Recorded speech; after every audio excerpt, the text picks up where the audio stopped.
And I'm so sorry that I was affected by what's happening, but your stories coming in on the people that you can't see in care homes. I read out the story of Susanna and her 26-year-old autistic son, Trudy, says, "My sister, who is 58 years old, is in a care home with Huntington's disease and hasn't been able to see her 3 sons and 5 granddaughters since March. Her care home has offered 1 regular visit for 1 member of the family, my 81-year-old mother. But that has stopped in this current lockdown.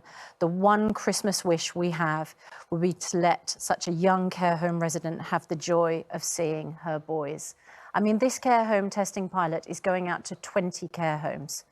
It really should, as we've seen from Adam Purnell up there in Lancashire, this should now be in place in every care home. Well, Maggie, on Facebook, I'm an elderly lady, and I can tell you now, I'd rather die from a natural illness like COVID than die from loneliness and depression brought on by the lockdown. And what a terrible admission. And yet we can quite understand why some people, the longer this goes on, if you're in a care home, we know the average time spent in a care home is 18 months to 2 years. This is the end of most people's lives. And they just want to be surrounded by people peace they love and comfort and great care and the people they love.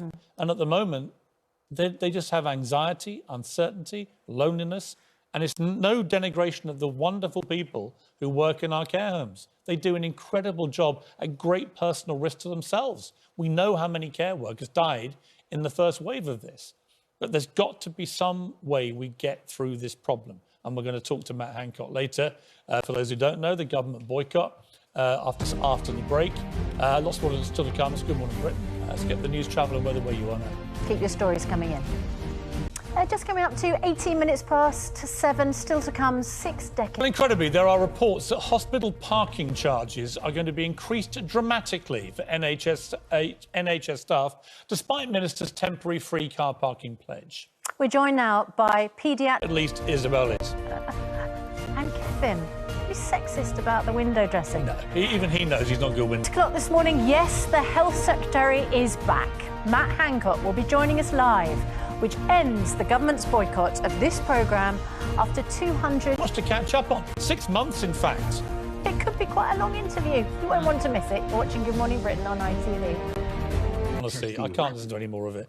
It's bubbling, blathering full. Mira's Kevin Maguire and Isabel Oakeshott join us. Well, one person we could have in Downing Street is somebody who knows how to fight.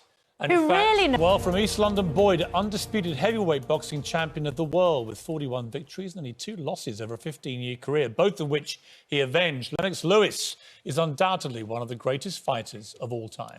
On his way to the top, Lennox traded blows with the very best in the business before hanging up his gloves 16 years ago. But he's telling his story in a new documentary, Lennox Lewis, The Untold Story.